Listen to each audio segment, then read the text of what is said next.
कार्य पर चोट क्यों लग रही है? आलम पना शायद कोई फरियादी आया है। हाजिर किया जाए। हम इसी वक्त दरबार आम में उसकी शिकायत सुनेंगे। जो हुक्म आलम पना फरियादी को हाजिर किया जाए। फरियादी अपनी परेशानी बयान कर तुम्हारे साथ पूरा इंसाफ किया जाएगा। हुजूर, मैं एक गरीब आदमी हूँ। पाई जोड़कर मैंने एक भैंस खरीदी थी। मेरे पड़ोस में एक अमीर आदमी रहता है, उसके पास तो कई भैंसें हैं। कल इसने मेरी भैंस चुरा ली और मेरे घर एक मरियल सी भैंस लाकर बांध दी। क्या तुमने उससे शिकायत की थी? जी हुजूर, मैंने अपनी भैंस वापस मांगी तो उसने इनकार करते हुए कहा, ये भैंस तो मेरी है। हुजूर, मैं एक गरीब आदमी हूँ। दूध बेचकर बड़ी मुश्किल से अपने घर का खर्च चलाता हूँ। कई मर्तबा उसकी मन्नत व समाजत कर चुका हूँ, लेकिन उसने मेरी एक ना सुनी। मजबूर होकर कोतवाल की कचहरी में दावा किया, मगर कोई सुनवाई ना हुई। चारों लाचार यहाँ आना पड़ा। खुदा के लिए मेरी भैंस मुझे दिलवा दो, वरना मैं भूखे मर जाऊंगा। गम ना करो फरियादी, अगर तुम्हारी भैंस हुई तो तुम्हें जरूर मिलेगी। कहाँ है वो आदमी? हुजूर, वो भी मेरे साथ आया है। उसके साथ एक झूठा गवाह भी है। फौरन दोनों को हाजिर किया जाए। तुम्हारा नाम? हुजूर, मेरा नाम अमीर अली है। और तुम्हारा नाम? नाचिस को अकबर अली कहते हैं। हाँ फरियादी, हमने तो तुम्हारा नाम नहीं पूछा। बंदे को करीमुद्दीन कहते हैं अली जान। हाँ मीर अली, करीमुद्दीन ने अपने भैंस की चोरी का इल्जाम तुम पर लगाया। तुम इसके बारे में क्या कहना चाहते हो? हुजूर, में आलम पना, मुझे अफसोस है कि इसने ऐसा इल्जाम मुझ पर आयद किया। मेरे पड़ोसी जानते हैं कि मैं कभी झूठ नहीं बोलता। मुझे चोरी करने की आदत, अल्लाह का दिया मेरे पास सब कुछ मौजूद है। मेरे मोहल्ले का हर शख्स जानता है कि मेरे पास एक ऐसी भैंस है, दूध देने मुश्किल कोई इंसान।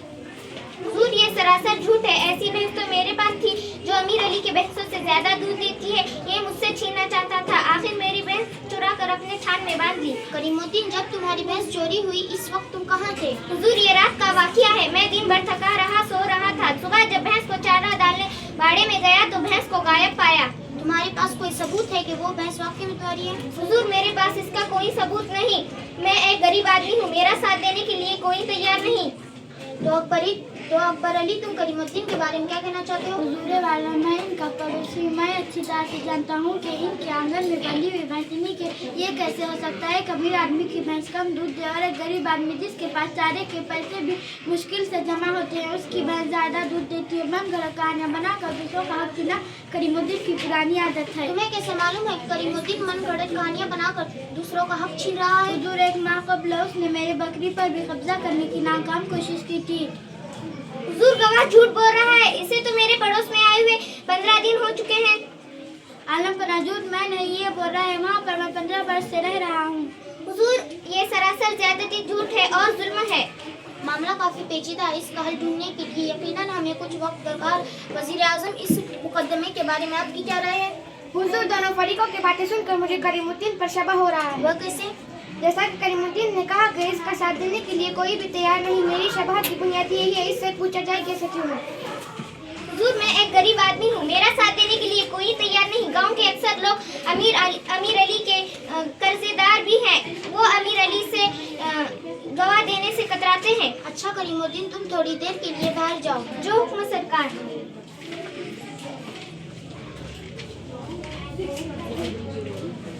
हाँ मीर अली, तुम्हारे पास भैंस है तो तुमने कितने में खरीदा था? 10,000 रुपये में आलम पना। तुम दोनों के यहाँ आने से पहले करीमुद्दीन ने हमें ये भी बताया था कि भैंस की एक टांग पर जख्म का निशान है। तुम बता सकते हो जख्म का निशान किस टांग पर है? जी हाँ हुजूर, उसकी अगली दाएं टांग पर जख्म का निशान है।